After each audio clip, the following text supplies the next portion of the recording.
O paulistano José Eduardo Martins Cardoso é jurista, advogado, foi ministro da Justiça por 5 anos nos governos de Dilma Rousseff. Ele esteve no olho do furacão, foi o advogado de defesa de Dilma no processo de impeachment que derrubou a primeira presidenta eleita do Brasil. Para ele, um golpe que abriu o caminho para a ascensão da extrema-direita e da intolerância na política brasileira. Aos 65 anos de idade, pai e avô, Cardoso também tem uma longa trajetória política no Partido dos Trabalhadores. Foi secretário da Prefeitura de São Paulo na gestão de Luiz Erundina. Foi vereador por São Paulo, foi deputado federal por 2 mandatos e foi também advogado-geral da União. Teve forte atuação na luta contra a corrupção. Na Câmara Paulistana, presidiu em 99 a CPI da máfia dos fiscais, um esquema de corrupção envolvendo fiscais da Prefeitura. No Congresso, foi relator da lei da ficha limpa, que impede políticos condenados pela Justiça de se candidatarem. Professor formado pela Pontifícia Universidade Católica de São Paulo, a PUC, e doutor em Direito pela Universidade de Salamanca, na Espanha.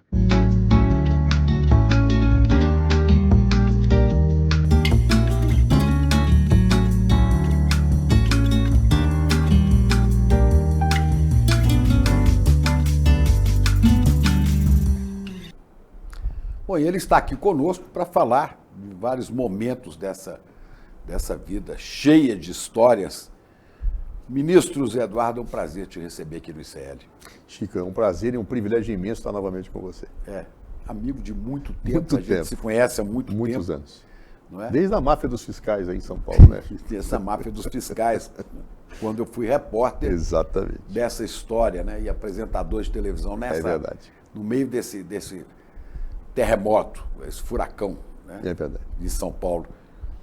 Mas sua atividade política sempre foi muito intensa. E agora, deixou definitivamente a vida política, Olha, Chico, partidária? Eu dei uma parada, tá? Porque desde os meus 28 anos de idade, que eu era secretário já da Prefeitura de São Paulo, no governo da Luiza, como você mencionou. Aí eu fui vereador. Secretário de governo da Luiza? De governo.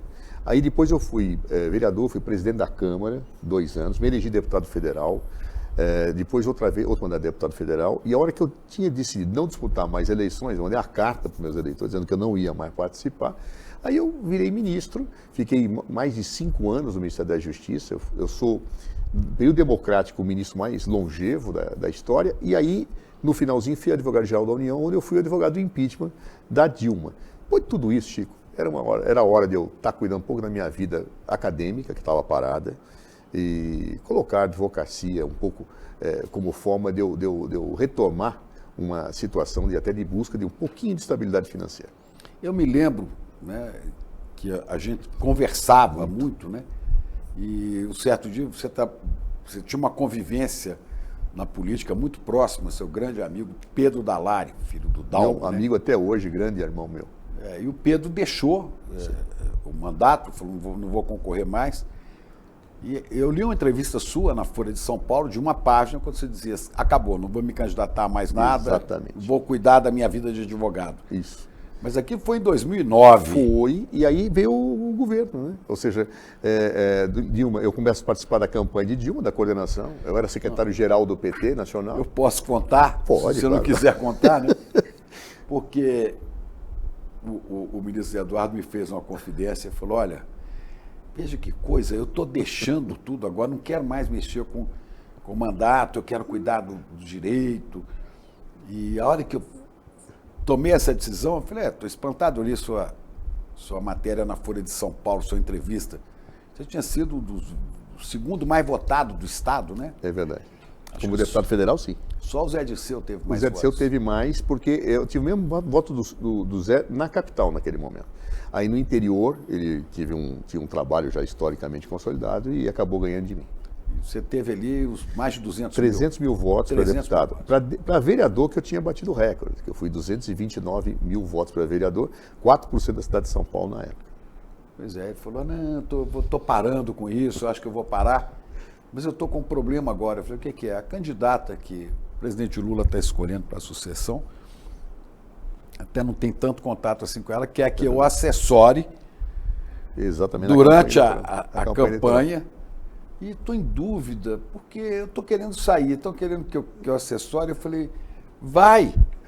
Eu lembro exatamente dessa conversa. Vai lá, porque vai ser muito útil para a candidata, né, ter uma assessoria jurídica do seu tamanho. E vai ser muito bom que você vai conhecer o Brasil inteiro, vai ver como é que essa política funciona fora de Brasília, pelo Brasil afora. Não, foi um aprendizado. Você matou na música, o Chico. Você disse, então então vou. Eu digo, então vai. É verdade, exatamente isso. E aí você falou, eu falei, só uma coisa, se ela ganhar a eleição, você sai ministro da Casa Civil, ou ministro da Justiça, ou ministro de um tribunal superior. Eu falei, não, isso não vai acontecer. E não deu outra, né? Não tem outra. Quando apareceu a vitória da Dilma, seu nome apareceu logo de cara. Foi. Eu falei, bom, lá vai o José Eduardo. Lá vou eu ficar mais um tempo lá. E aí eu fiquei mais distante. Aí nós não tínhamos a oportunidade de falar mais. Mas o teu conselho foi decisivo naquele momento. Estava muita dúvida se eu devia entrar. Porque, no fundo, Chico, quem atua na política com um padrão de honestidade, não que viva mal, não vive mal não. Tem um bom salário, não é isso que eu estou me queixando. Mas você não faz um pé de meia. Né? Você não tem aquela coisa que vocês tenham tranquilidade para a tua família. E aí eu falei, não, eu preciso cuidar um pouco da minha advocacia, dedicar a vida acadêmica. Estava parada, minha vida acadêmica totalmente parada no período da política. E eu gosto da aula, eu sou professor, né? Assim, eu gosto. Eu posso ter estado em cargos, mas eu sou professor, eu sou advogado, são coisas dessa natureza. Foi hora de voltar. Aí fui ministro e só depois, então, eu pude voltar a essa atividade depois da queda do governo Dilma Rousseff. A sua especialidade no direito? Olha, é direito administrativo, fundamentalmente, que é cuidar da administração pública, direito constitucional também, e hoje também teoria geral do Estado. Esses são os campos que eu trabalho, embora também já tenha dado aula de filosofia do direito. E criminalista, não? Olha, eu atuo no crime. Atuo no crime no bom sentido, né? Como advogado, né, Chico? Por quê? Eu trabalho em Brasília com tribunais superiores.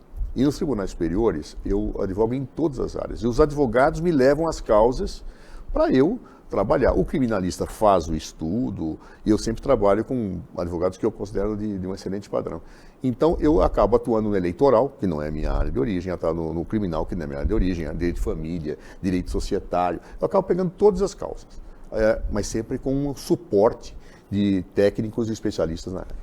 Agora, quando, do início do seu trabalho, quando houve o convite para ser ministro da Justiça, quais foram os maiores desafios, assim, de cara para ser ministro? Olha, na campanha eleitoral da Dilma, eu participei da coordenação, né? Inclusive, o pessoal do PMDB tinha apelidado o núcleo mais fechado da campanha dos 3 porquinhos, porque os 3 estavam gorduchos, né? Eu, o que permaneço até hoje, o Palocci e o Zé Eduardo Dutra, que já faleceu. Então, os 3 porquinhos eram o núcleo duro da campanha de Dilma em 2010.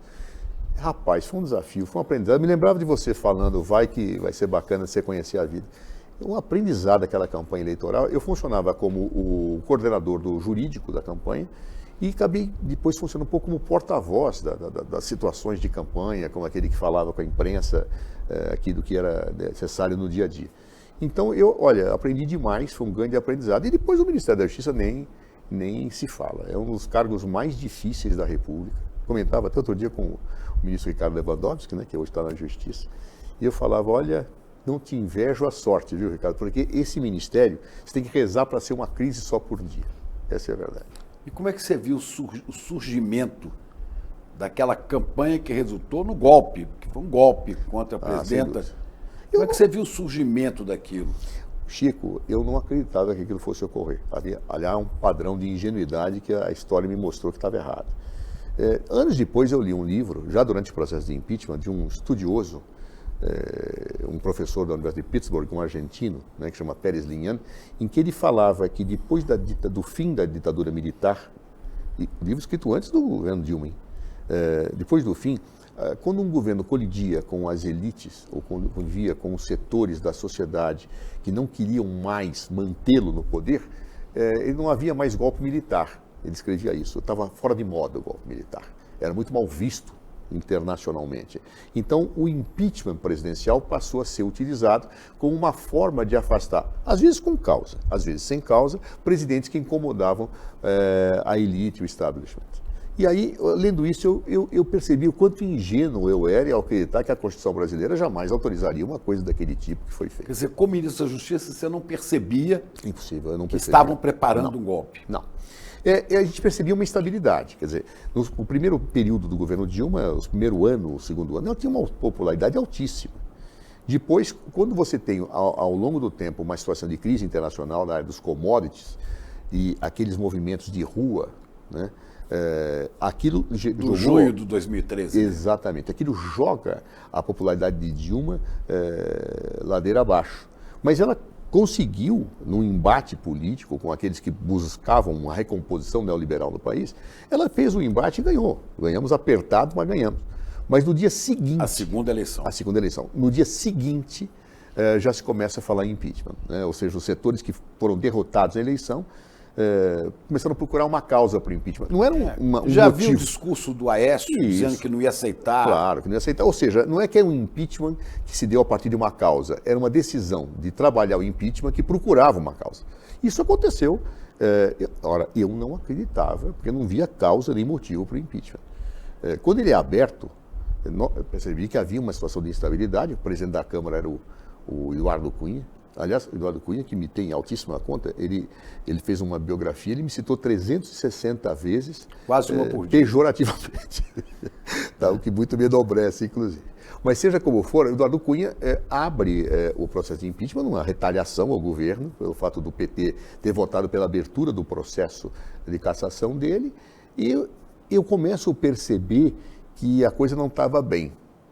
Mas eu só caí em mim, assim, que o impeachment iria se consumar quando a Câmara dos Deputados aprova o parecer para mandar para o plenário de impeachment. Aí eu percebi que a situação era muito difícil, para não dizer irreversível. Uma aprovação comandada pelo Cunha, né? Pelo Cunha. Ele tinha uma ampla maioria, juntando os deputados que eram fiéis a Cunha, mas a oposição, formada pelo PSDB... Centrão, né? Pelo Centrão ele oscilava, ele aderiu depois, né? Mas nós tínhamos a oposição que passava pelo PSDB, pelo PFL, os democratas. Então, esse pessoal, junto com o Cunha, acabava tendo maioria. E aí nós perdemos a maioria, ele começou a fazer as pautas-bomba, criando situações de pauta na Câmara que nos atingiam brutalmente, né? E desestabilizavam o governo. Aí a coisa foi, e quando passou pela comissão, que foi nomeada a dedo o presidente e o relator para ter o impeachment, aí eu me convenci que a situação era irreversível. Naquele momento você era ministro da Justiça. Justiça. Não, ali já depende. Não, quando começa a conversa era Justiça. Quando depois... Mas como ministro da Justiça, não tinha uma atuação política? Porque muitas vezes o ministro da Justiça é também um tanto articulador político. Você não tinha essa função? Quando a Dilma mandava. Tá? Então, teve algumas coisas que ela me determinou fazer articulação política. Por exemplo, a Comissão da Verdade, numa origem, era articulada pelo Ministério da Defesa, o ministro Nelson Jobim. Quando ele saiu do governo, Dilma falou, você vai articular a Comissão da Verdade. Então, eu fui a campo, eu conhecia bem a Câmara, tinha sido deputado há 8 anos. Que ano foi isso? Isso, aí não me lembro, Chico, acho que foi 2014. Foi no primeiro mandato. Primeiro mandato, 2014, então, provavelmente. E depois eu fui, já no segundo mandato, quem designado por ela, o articulador do Marco Civil da Internet, que tinha muita resistência, inclusive do próprio Eduardo Cunha, que era o presidente da Câmara. E aí nós conseguimos aprovar o Marco Civil, foi uma grande referência. Então, quando eu era chamado a atuar, eu ia. Por que isto? Porque, na verdade, tem um ministério, que é o Ministério das Relações Institucionais, que faz articulação política. Então, eu atuava subsidiariamente quando acionado pela presidente. Caso contrário, eu não me metia em assuntos Quem que não estava nessa articulação? No primeiro momento foi o ministro Ricardo Bezoini, depois, no primeiro momento, perdão, foi a Ideli Salvati, que era a ministra das Relações Institucionais, depois o Ricardo Bezoini. E aí foi quando você aí depois, começou... depois eu saio do Ministério da Justiça, um pouquinho... o que acontece? Quando desencadeia o processo de impeachment, eu pensei em ter uma atuação informal, tá? Para pensar uma estratégia jurídica para enfrentar o impeachment. Por quê? Porque a Advocacia Geral da União ela só pode entrar em casos que estão no Judiciário. E ali a estratégia política eu fazia com um grupo de advogados que planejavam ações para tentar evitar o impeachment. E nós tivemos êxito no primeiro momento. Nós conseguimos barrar uma tentativa de Eduardo Cunha de fazer as normas muito rápidas para o impeachment, conseguimos ter outras vitórias em algumas ações que não eram propostas por Dilma, eram propostas por deputados, porque a nossa estratégia era não vamos expor a presidente no embate judicial, vamos colocar deputados, e assim foi feito, o deputado Paulo Teixeira, o deputado Paulo Pimenta, que entraram com as ações. Aí, tanto que quando vira 2014 para 2015, o impeachment tinha acabado, nós tínhamos tido vitórias importantes no Supremo. É aí, então, que naquele período eu acabo saindo do Ministério da Justiça e indo para a Advocacia Geral da União. Já prevendo que ela precisaria de uma defesa? Não, sinceramente não, Chico. Havia um desgaste muito grande. Vamos lá, tem uma hora que o ministro da Justiça ele é acusado pelos amigos e pelos inimigos de qualquer coisa. De que te acusavam? Os amigos? Os amigos me acusavam que eu era republicano demais. Tá certo? Ou seja, que eu não controlava a Lava Jato como se eu pudesse controlar decisões judiciais. Eu vi gente dizendo assim, não, mas ele era muito do direito, ele era muito mais jurista do que um companheiro partidário. O que seria o partidário? Seria agir como o Bolsonaro depois queria aparelhar a Polícia Federal? Eu jamais faria isso. O que eu fazia era, diante da ilegalidade do arbítrio, abre a apuração. Agora, eu não tenho condições de abrir a apuração contra um ato de um juiz de direito que é arbitrário como o Moro, nem como um promotor de justiça como o Deltan Dallagnol. Eu tinha que detectar arbitrariedades da Polícia Federal. As que eu detectei, foi aberto imediatamente sindicância. Mais que isso, eu não podia fazer. Era uma ofensa ao Estado de Direito que eu, por definição e por essência, eu defendo. Por mais arbitrário que tenha sido o Moro, o Dallagnol, o ministro da Justiça não pode fazer nada em relação a isso. Bom, embora não houvesse nenhuma prova disso, mas havia indícios, você tinha indícios de que o juiz estava atropelando. A partir de um certo momento, mas foi muito claro. Quando visivelmente certas prisões preventivas eram dadas sem base. Então eu analisava. Tem vários. Aqui vários que fizeram delações indo para a cadeia sem o menor cabimento. Teria que pegar agora e levantar. São várias, Chico. Muitas. E aí você fala, mas espera, não tinha base para essa preventiva. Ele está forçando a preventiva para fazer a delação, o que é uma forma de coação, uma forma de quase de tortura, digamos assim. Isso me parecia absurdo. Já no começo da Lava Jato, né? A partir de um certo momento isso fica claro. Eu acho, inclusive, que no primeiro momento havia um certo comedimento. Quando eles começaram a ser incensados pela imprensa, aí começou um avacalho geral. Né? Ou seja, é visível que havia situações de arbítrio, de comando. A Polícia Federal tem que cumprir. É muito comum. Polícia Federal invadiu fulano. Gente, tinha mandado judicial. O japonês da Federal, tinha, os caras viram muito engraçado. É uma personagem. E aí fala, não, a Polícia Federal invadiu. Mas o ministro, você era o chefe da Polícia Federal. Administrativo. Isso é importante ter claro. O ministro da Justiça, ele é superior ao diretor-geral da Polícia Federal? Hierarquicamente, sim. Mas os inquéritos são tocados com autonomia. O ministro da Justiça não tem poder legal de dizer investiga A, não investiga B. E nem de conhecer o conteúdo dos inquéritos? Nem de conhecer. Ele só conhece quando é necessária a sua intervenção. Até para projetar uma certa segurança ao ministro. Por quê? Se vaza alguma coisa de um inquérito e fica suspeito o ministro, você tem uma crise institucional fortíssima. Então a Polícia Federal tem uma estrutura muito bem posta, a meu ver, que o ministro só é avisado quando efetivamente ele deve saber para tomar alguma providência ou quando a operação está desencadeada. Então tocava o telefone da minha casa, 6 da manhã eu já tremia, Chico, que era alguma operação, né? E aí o diretor-geral da Polícia Federal, Leandro Daia, falou, ministro, preciso informar o senhor... Quem era o diretor? Leandro Daia. Ele ficou muito tempo também. Ele ficou tempo meu de ministro, depois ficou um pouco no governo Temer ainda, quando o Raul Jungmann assumiu. E aí ele falava, ministro, eu tenho aqui um negócio. Ele é muito brincalhão, eu gostava muito do jeito dele, que ele falava, ministro, hoje eu caio. Ele falava assim, hoje eu caio. Por quê? Por quê? Porque tem uma busca e apreensão, tem uma prisão. Eu falei, tem. Quando ele falava, eu até tremia assim na cama e imediatamente então eu ligava para o presidente da República. A Dilma também, quando via eu tocar o telefone às 6h30 da manhã, ela já falava, fala, Corvo. Corvo? Corvo. Chamava de Corvo. Quando alguma má notícia estava trazendo, né? Porque realmente, você não tem o que fazer. Tem um mandado de busca e apreensão, né? Se tiver rigorosamente dentro da lei, por isso está cumprindo. Não vou dizer não cumpra. Não tem o poder para fazer isso. No Estado de Direito eu não posso fazer isso. Bom, depois ficamos sabendo, né, pela Vaza Jato, sim, daquela relação promíscua entre Ministério Público, procuradores, né? É um escândalo. Dallagnol e sua galera, e Sérgio Moro. Eu percebi irregularidade. Isso era perceptível no seu tempo de ministro? Nível, não. Assim, a gente percebia arbítrio, percebia situações. Não, agora... E que havia que estavam que havia mancomunados de alguma maneira? quadril ali, parecia claro. Mas a dimensão em que isto era colocado só ficou evidenciado com a Vaza Jato. Só ali, porque era evidente que tinha arbítrio, era evidente que tinha investigação seletiva, era evidente, muita gente falava assim, pô, mas tá vazando, a Polícia Federal vazou. Não. Muitas vezes o Sérgio Moro, ele não vazava, propriamente dito, ilegalmente a informação. Ele levantava o sigilo, aí ligava para o jornalista, falava assim, fulano, olha a página 1114 do volume 3 do inquérito. O cara ia lá, pronto. Entendeu? Quer dizer, ele fazia uma coisa de não vazamento ilegal. E aí na Polícia Federal vazou, não era a Polícia Federal. Os próprios magistrados informavam às vezes, ou o próprio promotor informava e após levantar o sigilo. Então o que você pode fazer? Agora, Nada. nos bastidores, você como ministro da Justiça, não dava para conversar com outros membros do Judiciário, inclusive do Mas Supremo? eu conversei muito. Tem uma coisa esquisita acontecendo Várias lá. vezes foram conversados. E aí, isso não tem que chegar aqui para a gente analisar, tem que chegar aqui para a gente analisar. No que eles estavam certos. Os ministros estavam certos. Por quê? Porque o Supremo só pode atuar quando provocado. Para ser provocado E tem que a estar na hora PGR nada? certa.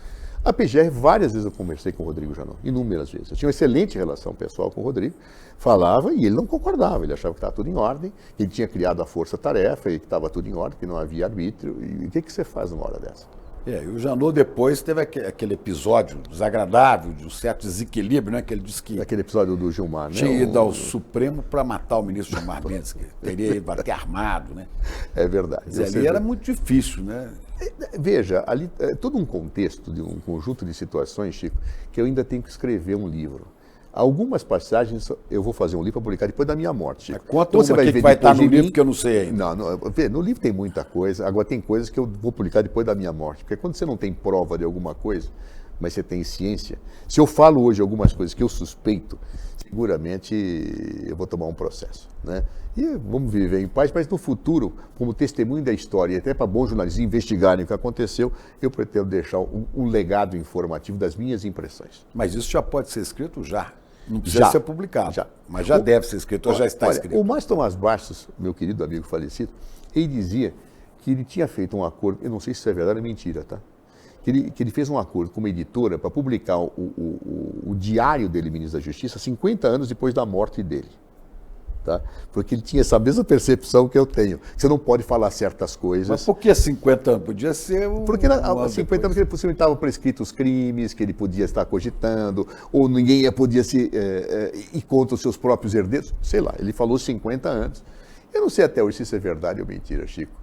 Tem que esperar passar 50 anos. 50 anos. E não sei se eu vejo isso. Mas é muita coisa do cotidiano do ministro da Justiça que você vê e você fala, não é possível que isso aconteça assim. E eu vivi um período em que isso era muito fluente, era muito, muito claro, eram coisas verdadeiramente absurdas que a gente acabou presenciando e convivendo. Quer dizer que a gente pode falar de dois momentos no Ministério da Justiça, né? Um primeiro momento mais tranquilo do ponto de vista institucional, até as jornadas de junho de 2013. E dali para frente o inferno na torre. Eu tinha uma característica assim, muito interessante, porque o ministro da Justiça ele pode ter maior ou menor proximidade com o presidente da República, vai ser mais demandado ou menos demandado. Eu fiquei muito próximo de Dilma na campanha eleitoral, então ela me chamava muito no Palácio para discutir questões que não eram afetas à minha pasta. Então eu acabava participando de assuntos dos mais diversos cotidianamente. Às vezes era brava com você? Não, a Dilma ela é firme. Né? Você sabe que a Dilma sofreu uma situação que eu não temo em falar e falo sempre. Ela foi vítima do machismo de uma forma espetacular. Porque um homem na presidência da República... Do machismo. Um homem, quando é firme na presidência da República, ele é estadista. A mulher, quando é firme, ela é louca. Tá? Essa concepção de como Dilma era uma pessoa firme, de pulso firme, essa mulher é desequilibrada, essa mulher... Saiu até a matéria em revista dizendo que ela tomava remédios, etc. Tal. Isso é de um machismo total. Ela era dura? Era dura. Na maior parte das vezes que ela foi dura comigo, eu posso dizer o seguinte, ela tinha razão. Tá? Talvez não precisava ser tão dura, mas ela era dura e colocava a casa em ordem. Isso, para mim, era lido até como uma situação que eu achava que ela fazia para ter o controle da situação administrativa. Mas ela sofreu muito machismo por força disso. Você acha que não dava para ter sido um pouco mais flexível na negociação política? Olha, aí cada um é o seu jeito, né? Por exemplo, o Lula é um talento, né, na parte das relações. Dilma é um talento na parte administrativa e de gestão. Mas cada macaco no seu galho, né? Quer dizer, Dilma era muito boa da gestão, Lula é muito bom da parte da política e você se complementa com os seus auxiliares. E Dilma procurava fazer isso. Outra coisa que atribui, né, a derrocada do governo Dilma teria sido, inclusive, a irritação de militares com a Comissão da Verdade, que você presidiu. Qual o peso da... Olha, é bastante curioso isso, Chico, porque eu peguei a negociação final que o Jobim já tinha conduzido. E havia uma Nelson Jobim era ministro da Defesa. Isso, ministro da Defesa. Ele conduziu a questão da Comissão da Verdade. Isso era uma coisa muito importante para Dilma Rousseff. Ela queria realmente isso. Quando o Jobim deixa o governo, eu assumo. E eu peguei já a coisa costurada. O Jobim já tinha costurado. Quando é que o Jobim deixou? Em 2012? Não, acho que foi 2013.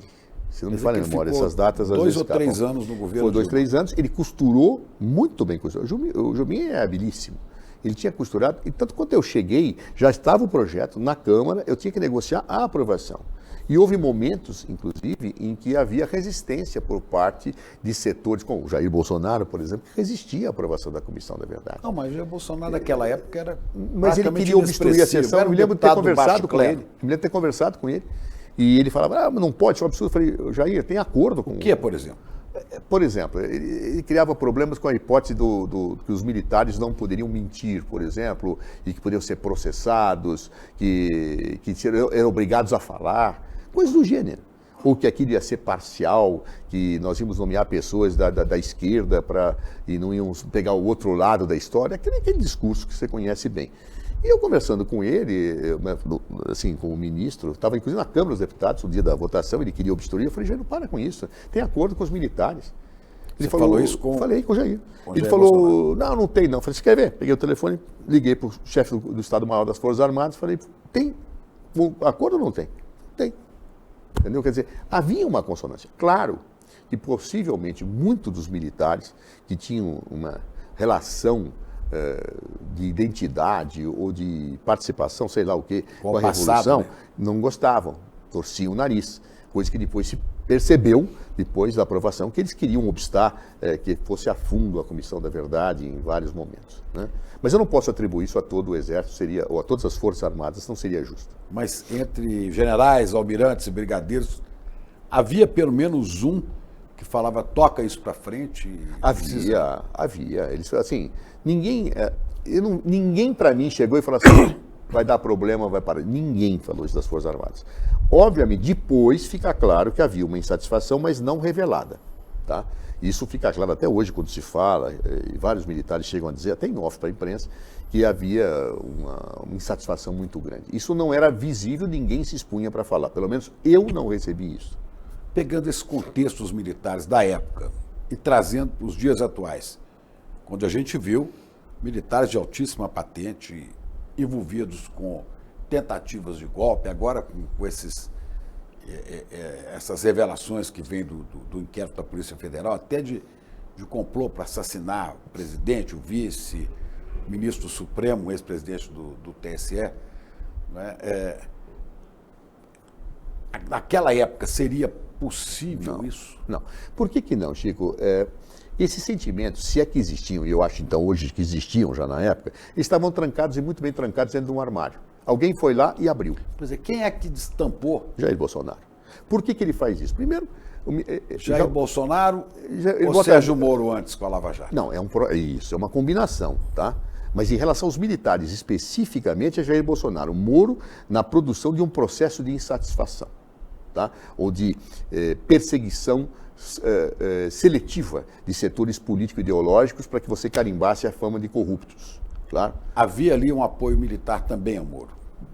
Olha, não era visível para nós. Mas no segundo momento, quando Michel assume, me pareceu claro que vários militares queriam que Michel assumisse. Inclusive setores que até do nosso governo nós acreditávamos que tinham uma identidade, não ideológica, política, não, mas uma identidade com o governo, claro. Mas a grande verdade é que Jair Bolsonaro, a meu ver, quando abre o armário, como é que ele abre? O Ministério da Defesa já não era mais um civil, já tinha militar. Ele coopta vários setores para cargos de confiança, especialmente aqueles setores que tinham, na visão dele, e hoje me parece claro, uma identidade maior com estruturas e posturas autoritárias. Então, ele faz uma cooptação. A quantidade de militares que vai para o governo Jair Bolsonaro é impressionante. Então, esta cooptação, esta situação do Ministério da Defesa, todo esse processo abre o armário e sai no momento em que a Lava Jato havia criado o plano, digamos, o contexto político para que isso fosse projetado com bastante contundência. E depois vem o processo do impeachment. Sim. Né? A prisão do presidente Lula. Ele vai, exato, é o mesmo processo, a meu ver.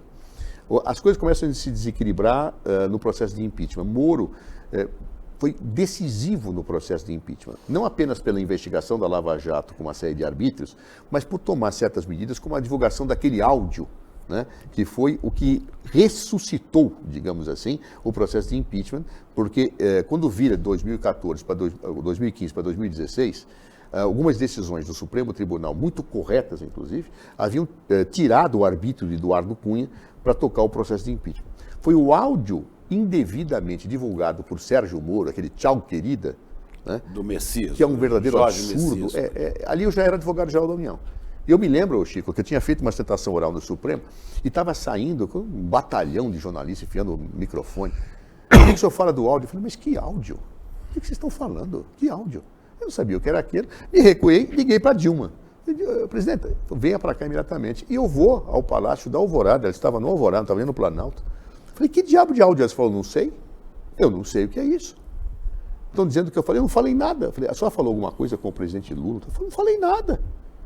Qual era a história? A história é a seguinte, ela queria nomear Lula. Lula era muito importante para o governo naquele momento, para dar estabilidade ao governo.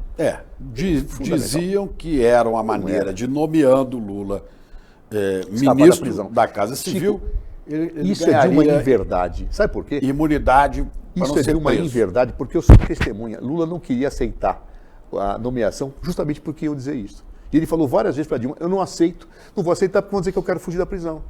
E eu não vou fugir. Como não fugiu, depois mais tarde. Então ele se recusava. E Dilma já tinha até praticamente desistido de nomeá-lo. Até um dia que ela me liga e fala, olha, Lula aceitou. Eu falei, que coisa boa, presidente, vamos lá. Quer dizer, o objetivo era ter um articulador político. Porque a partir de um certo momento nós começamos a ter problema, inclusive com a esquerda do governo. A instabilidade foi tão grande que setores do PT, inclusive, estavam muito satisfeitos com a gente. A antiga base do governo Lula estava insatisfeita com a gente. E nós precisávamos de um articulador político da envergadura do presidente Lula para poder consolidar. Era isso, exclusivamente isso. E Dilma, então, resolve nomeá-lo. Queria que ele assumisse rapidamente. Os dias, o tempo contava, o tempo passava muito rápido ali. E ela conversa com ele numa terça-feira, não me lembro, e quer já marcar a posse para sexta. Por que sexta? Porque já iam tomar posse outros ministros. Ela fazia toda a mudança ali, mas outros dois que iam sair, iam entrar.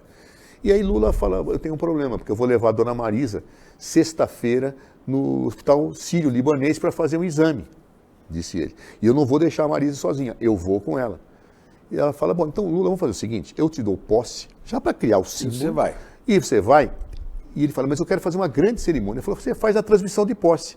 Porque a cerimônia que realmente ela tem uma densidade... Quem era ali? Era o ministro que ele ia suceder? Era o Benjamin? Jacques Wagner. Jacques Wagner. Então, aí ele iria assumir a Casa Civil, faria um grande ato na transmissão, mas empossado já estava. Quando ele sai e vai pegar o avião, e eu estava lá no Supremo fazendo a minha sustentação oral, ela chama Jorge Messias, que hoje é o advogado-geral da União, e fala, Messias, Lula vai tomar posse, prepare os atos todos. Ele falou, mas ele não vem, provavelmente ele não venha. E ele fala... E ela liga para o Lula. Exato. Ele fala, mas se ele não vem, quem vai assinar o ato de posse? Ele falou, meu Deus do céu, liga. E ela estava gripada, por isso que ela fala Messias. Ela fala, Lula, oi, querida. Aí tem o diálogo. Então ela não sabia o que ela tinha falado de errado. Quando ela fala, se você não puder, eu estou mandando o Messias assinar um negócio que vai deixar tudo pronto. É uma coisa assim que ela fala. Mas tinha a ver com aquele contexto. Naquele mesmo dia, Sérgio Moro, ilegalmente. Por que ilegalmente? Porque já tinha cessado o grampo do Lula, já não podia mais. E Se havia algum crime ali, ele tinha que mandar ao Supremo. Se não havia crime, ele tinha que exterminar aqueles áudios. O processo seria ele mandar primeiro para a PGR ou direto? Se ele achasse que era crime, ele tinha que mandar para a PGR e Supremo. Tá? Se achasse que não tinha crime, tinha que destruir as fitas. O que ele faz? Nem uma coisa nem outra. Ele divulga. Ele passa por uma emissora de televisão, divulgar. A emissora, olha, tem um áudio, e vira aquela confusão. A Globo. Vira aquela confusão. A Dilma não sabia. A Globo pede para nós darmos o direito de resposta no Jornal Nacional, que ia entrar o áudio. Eu não sabia o que tinha o áudio. Como é que eu vou aparecer? Não tinha ouvido o áudio? Aí eu digo, não. Aí eu ligo para a direção. Eu falo, como é que eu vou aparecer? Não, aí eles me colocaram o áudio.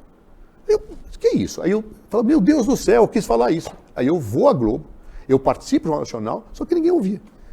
As inserções bombando, todo mundo falando, e eu expliquei aquilo, mas ninguém ouvia. Você procurou a presidenta e falou, presidenta, é isso aqui que vazou? Eu estava com ela. Quando eu falei para a Globo, falei, precisamos saber o que é. Eu ligo para a Globo, fui eu mesmo que liguei, eles me falam, a Silva Faria, acho que é a diretora, me botou, e aí eu vou para o estudo da Globo em Brasília para explicar o que estava acontecendo. Mas a minha explicação e nada, Chico, era a mesma coisa. Ninguém ouviu, ele criou um tumulto, uma coisa ilegal, absurda, parcial, porque Moro tinha áudios, depois a gente fica sabendo que Lula falava, eu não quero que digam que eu não vou para fugir da prisão. Isso o Moro não mostrou? Não. Claro. Não, isso não foi mostrado. Então, esse tipo de coisa mostra todo um conjunto de situações Mas que criou. como é que ficou impune com essa Veja, eu ação como advogado-geral da quase, União, criminosa? Eu entro com uma reclamação no Supremo Tribunal Federal, o ministro é o Teori Zavascki. Teori Zavascki já era advogado-geral da União? Já era advogado. Aí ele avoca os áudios, e no momento que ele faz a avocação para ver o que estava acontecendo, o Sérgio Moro faz uma nota pedindo desculpas. Ele chega a se desculpar no primeiro momento. Ele fala, olha, realmente... Desculpar, não elimina o crime. Aí virou uma grande confusão. Aquilo virou uma confusão demoníaca. Houve representações. Eu digo, desculpa. Houve representações, se não me falha a memória, do CNJ, mas que foram arquivadas, porque havia um clima social totalmente favorável a quem tinha feito aquilo, as pessoas estavam cegas e a gente não tinha muito a fazer ali, a não ser continuar lutando das possibilidades existentes. Bom, aquilo ali praticamente definiu. Né? Ali abriu, foi ali, a partir daí que foi criado o clima para o impeachment. Eduardo Cunha nos encostou na parede, se o PT votar a abertura do meu processo, eu abro a cassação. Rui Falcão, que era o presidente do partido, solta a nota dizendo que não ia votar, ele vai, mas assim, 5 minutos, é ostensivo, vai e abre o processo de impeachment. Aí começa a confusão, claro, sem prova. Como é que é sem prova? Não há delito. Aquilo é uma farsa jurídica, a meu ver. Por isso que a gente fala que é golpe. Para ter golpe de Estado, você não precisa ter canhão na rua.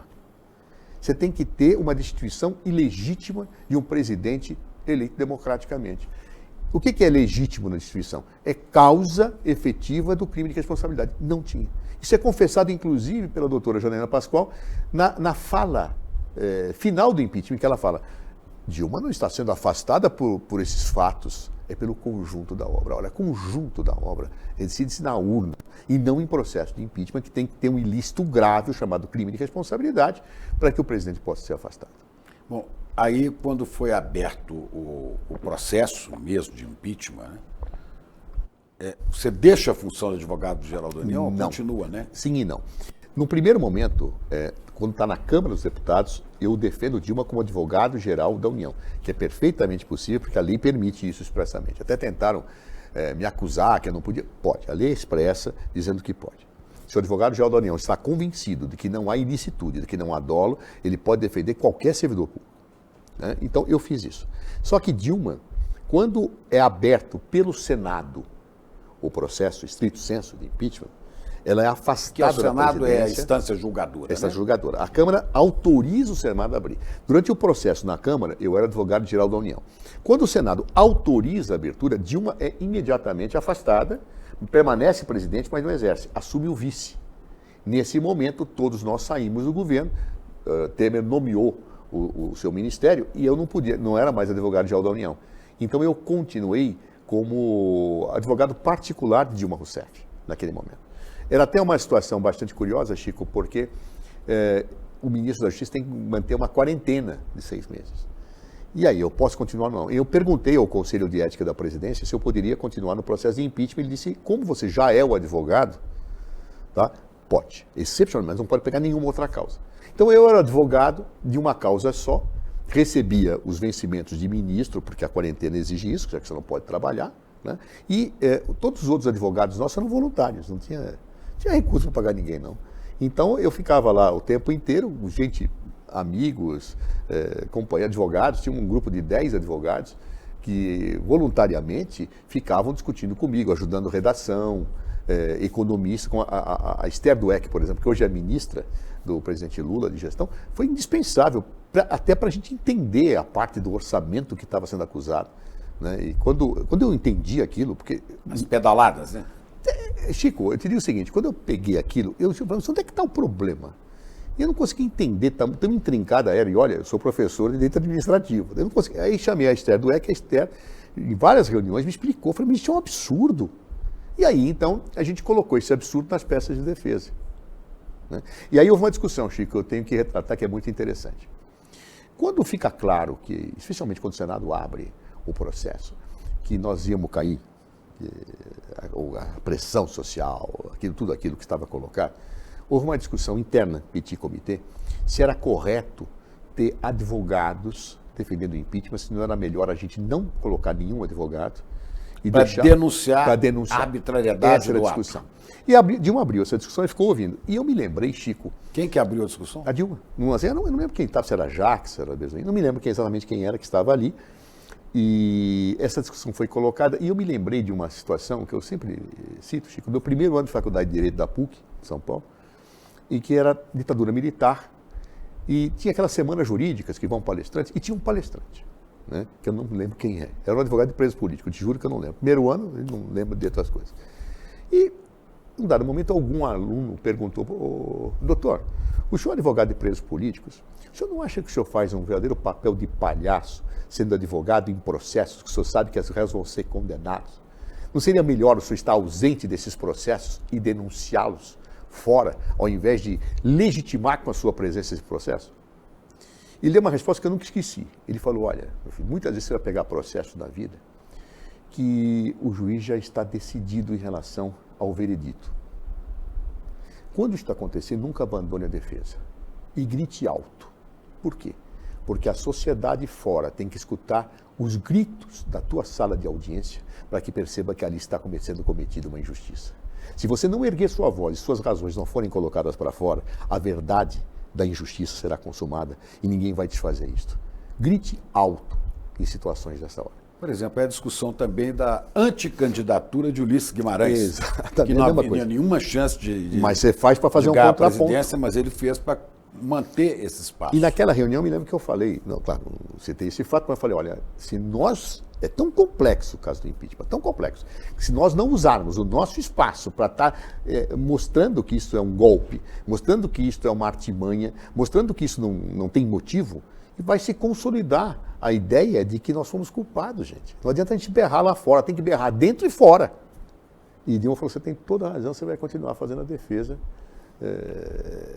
gritando mais alto que você puder fora do Senado. Isso logo que o processo foi, porque a Câmara autorizou e o Senado abriu o processo. Isso definiu a minha estratégia jurídica. Quer dizer, ali, então, você tinha consciência que era uma causa perdida. Absoluta. E ali, era a causa perdida, que não dava. Eu tinha convicção. Tinha companheiros nossos que achavam que dava para virar. Eu não achava que não dava, sinceramente falando.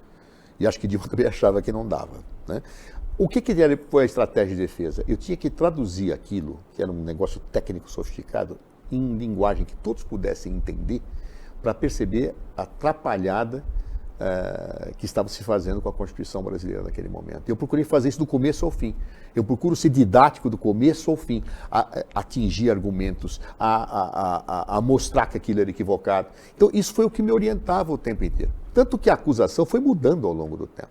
No primeiro momento, eles começam na Câmara com uma afirmativa, depois passam para outra. O relatório Anastasia, que foi o relator do impeachment, era outra.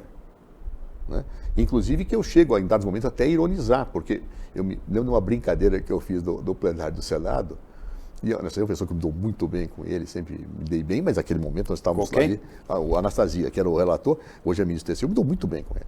Ele é um homem estudioso, tudo, mas naquele momento ele estava tomado pela paixão e pela missão partidária de fazer o impeachment. Eu, além de falar isso, eu faço uma brincadeira, porque falava-se do atraso no pagamento, da tal das pedaladas, mas não havia prazo. Como é que eu posso ter atraso se não tem prazo? Né? Eu falo isso. E Anastasia, ao responder isso, cria um prazo ali, através de uma...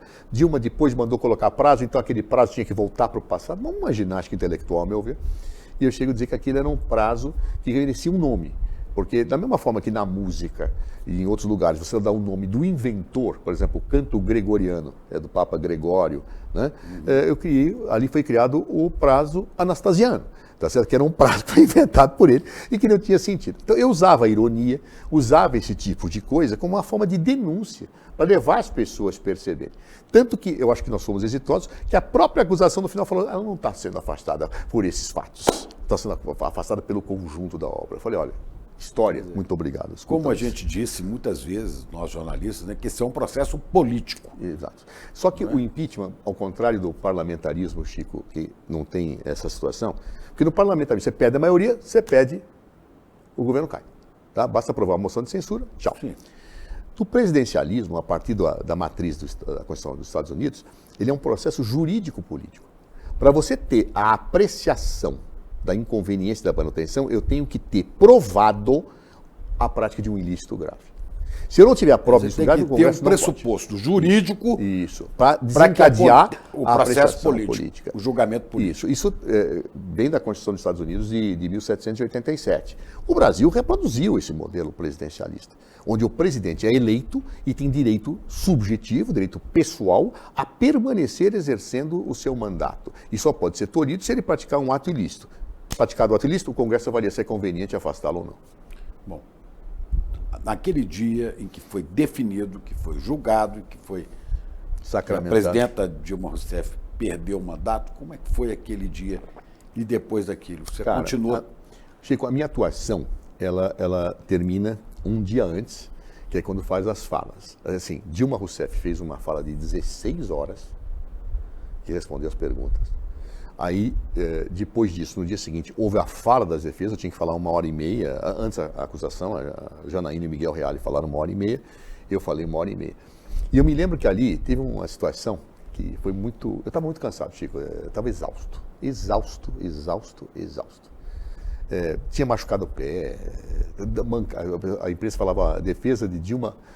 Olha como anda a defesa de Dilma, eu claudicante, tenho uma piada. E eu andava ali, não tinha tempo de ir no médico, não dava para fazer nada.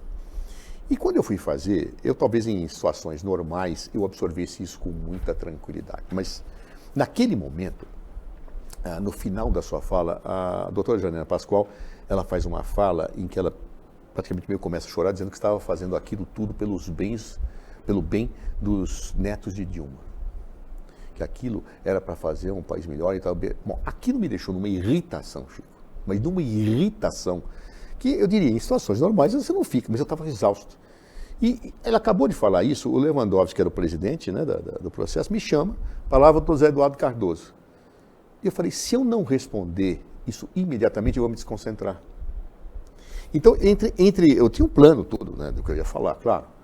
Entre eu levantar e ir para a tribuna, eu pensei que eu tinha que dar uma resposta na abertura. Qual foi a sua resposta? O que eu ia começar falando? Eu ia começar a falar que Dilma, com 15 anos de idade, foi presa e torturada, ficou 3 anos presa. E que, mais uma vez, injustamente, era colocada nos bancos dos réus. Antes foi feito pela ditadura. E agora estava sendo feito daquela forma arbitrária, pagando o preço de uma situação injusta. E terminaria no final... E tudo isso é um plano que eu tinha feito de fala, né? O final tem que ser mais passional. E eu terminei no final dizendo o seguinte, e era verdade, que uma das coisas que muito me emocionava como ministro da Justiça era quando eu chegava para uma sessão da anistia e eu tinha que pedir desculpas para o anistiado pelo aquilo que o Estado brasileiro havia feito com ele. Isso mexia muito comigo, especialmente quando era um morto que era anistiado. Estava a família, os filhos, e o ministro cheguei e falou assim, eu peço em nome do Estado brasileiro perdão ao que foi feito para fulano de tal. Aquilo me deixava, a família chorava, aquilo me deixava muito sensibilizado. Bem, eu ia terminar dizendo isso, que aquilo me sensibilizava e que eu esperava que um dia algum ministro da Justiça tivesse coragem de pedir perdão a Dilma Rousseff pelas duas coisas. Claro, pela prisão e pelo impeachment, caso ele fosse consumado. Só que esse era o plano. Como é que eu introduzo a resposta para a Janaína no negócio dos netos? Então, aí na hora, até que ficou bom. Foi um improviso até que ficou bom. Porque na hora que eu estou falando da Dilma presa com 15 anos, eu chego a dizer, eu acredito que naquele momento, alguns dos seus torturadores, alguns dos seus acusadores diziam, minha filha, estou fazendo isso pelo bem dos seus filhos ou dos seus netos. Às vezes até os acusadores têm crise de consciência. Eu fiz me aliviei, aí eu continuei. Janaína reagiu de alguma maneira? Não podia, tem que ficar quieta. Né? Essa é a vantagem de você falar por último. Mas aí eu fiz toda a análise jurídica do processo durante uma hora e pouco. Né? Mas eu tinha me tranquilizado. Termina aquilo, e eu falei, porra, acabou. Né? Acabou. Agora... E eu desço, estava lá o Lindbergh Faria, a Gleice Hoffmann, a Vanessa Graziotin, e estavam chorando. Né? E eu falei, me liberei. Né? E eu me abraço eles e começo a chorar com você. Eu sou um cara muito... Estava ali o presidente Lula? Não, naquele momento não, eram só os deputados, só os senadores. Ah, sim. Tá? Senadores e deputados, alguns que estavam. Então eu desço, abraço e começo, eu falei, eu estou liberado. Então aí, eu sou muito racional. Até a hora que eu... Quem que você abraçou? Comecei a chorar. A Grace, o Lindbergh, a Vanessa Graziotin, que eu me lembro, estavam próximos, e tinha outros também. Comecei a chorar com você. Só que eu me esqueci, Chico, eu tinha uma coletiva internacional para dar, na saída da minha fala. E ele falou, Cardoso, a coletiva... A televisão está te esperando. Eu falei, como é que eu apareço chorando? Já viu o advogado que chora antes do resultado? Chorar depois pode, mas antes é a convicção que você perdeu. Eu não posso chorar, só que eu não conseguia parar. Né? Aí eu vou, a sorte que tinha muita gente, aquela confusão me levando. Eu falei, eu tenho que dizer alguma coisa, que a primeira pergunta que um jornalista vai fazer é, por que você está chorando? Você sabe que perdeu? Né? E aí eu fui pensando, sorte eu tive tempo para pensar. Então quando eu chego lá na coletiva, ela, né, todo ofensivelmente chorado. O senhor está chorando por quê, doutor José Eduardo? É porque o senhor sabe que vai perder? Eu falei, não é por isso. É porque aquele que perde a capacidade de se indignar diante da injustiça perdeu a sua humanidade, eu não perdi a minha. Algo parecido assim. Eu saí também, mas a sorte, Chico, que eu tive tempo de pensar, porque essa na lata, por que o senhor está chorando, eu ia ter saído se não tivesse tempo. E aí saiu o veredito do Senado. Aí saiu, nós estávamos lá e nós tínhamos feito uma estratégia, que era secretíssima. A Cátia Abreu, né, senadora, nossa aliada, junto com um professor de Direito da UNB, procurou Dilma. Dilma me liga e fala, vem para uma reunião aqui. E o que ele fala? Ele falou, olha, de acordo com a Constituição dos Estados Unidos e pela origem do Instituto, uma coisa é a cassação do mandato, outra coisa é a perda dos direitos políticos. É perfeitamente possível esta interpretação, apesar da literalidade da Constituição brasileira, até pelo que foi decidido no caso Collor. Porque o Collor renunciou e aí depois se colocou. Então ficou claro que eram duas decisões. Eu gostei dele. Falei, rapaz, não tinha pensado nisso não. Gostei. Só que nós vamos ter que articular isso sem falar para ninguém. Né? Vamos articular isso. Eu levantei mais para frente uma questão de ordem para o Lewandowski. Ele tinha negado, então, ao negar o que eu tinha dito, ele caiu na outra situação, que aí eu arguí, eu vi que ele ficou para pensar sobre aquele assunto, e aí foi costurado. A Cátia com alguns senadores acabaram conversando e dizendo, olha, não dá para suspender os direitos políticos de Dilma, não dá para suspender. E alguns senadores que estavam muito em dúvida acabaram vindo. Então a oposição foi pega de surpresa naquilo, porque ninguém sabia. E aí o Lewandowski vem e fala, bom, votou o impeachment, agora vamos votar a segunda coisa, se vai ter a cassação. Separou. Mas como vai votar? Não é a mesma coisa. Não. Aí dá aquela confusão. E o Renan, que teve um papel acho, muito bacana nesse momento, que era o presidente do Senado, ele vai à frente e fala, olha, não dá para suspender os direitos políticos dela, etc. E tal. E aí nós conseguimos a maioria para não suspender os direitos políticos dela. Isso foi objeto de uma grande discussão. E o seu encontro com ela depois disso? Aí eu fui ao Planalto, quando acabou isso, ela estava na Alvorada, ela ia fazer um discurso. Como é que foi? Nós já tínhamos, eu já tinha visto aquele discurso, tinha dado meus palpites lá do discurso que ela ia fazer.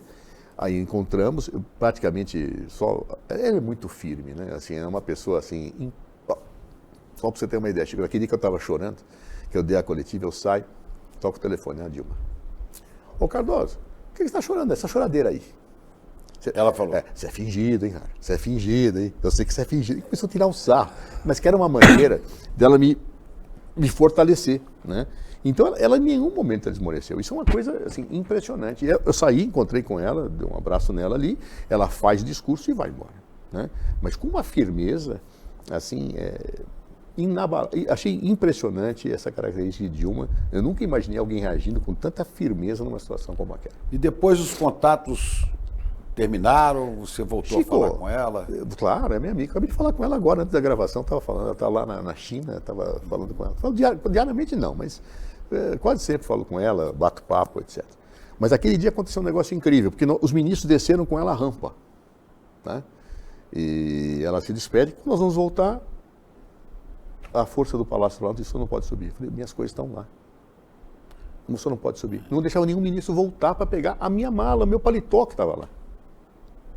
Aí foi uma confusão. Eu falei, eu quero pegar minhas estava coisas. na presidência naquele Michel momento? Temer. Dilma Já desce, estava. Michel Temer some, já assume o novo GSI, o Gabinete de Segurança Nacional, que falou, eles não sobem mais no Palácio. Eu falei, você tem que pegar minhas coisas, a gente só desci para acompanhar a presidência. Eu posso voltar a pegar minha mala? O Michel Temer tinha assumido desde o afastamento dela. Desde o afastamento Mas ele dela. já tinha aparelhado todo o palácio ali? Com Já, assessores, porque polícia? assim, o GSI é que coordena a segurança. Então mudou o presidente, muda o ministro do GSI, as ordens são Não te de novo. deixou entrar? Não deixava, eu consegui depois entrar, mas olha que aquilo, não só eu, mesmo que a Miriam Belchior também não conseguia entrar, que era ministra do planejamento. Os ministros não podiam voltar para pegar as coisas. Estavam na sala da presidenta. Ministro, o senhor falou Não, aqui... isso não foi nesse dia. Isso foi no dia que ela deixa de ser presidente Assim. em exercício, que aí Temer assume. Né? Isso não foi no dia do impeachment. No dia do impeachment ela faz um discurso ali no próprio Palácio da Alvorada. Ele teve com ela no Palácio da Alvorada. E eu volto depois da sessão, aí que eu encontro e ela fala o discurso. Essa descida da rampa, ela se dá no momento em que a Câmara, que o Senado abre. Que ela é afastada. Ela é afastada.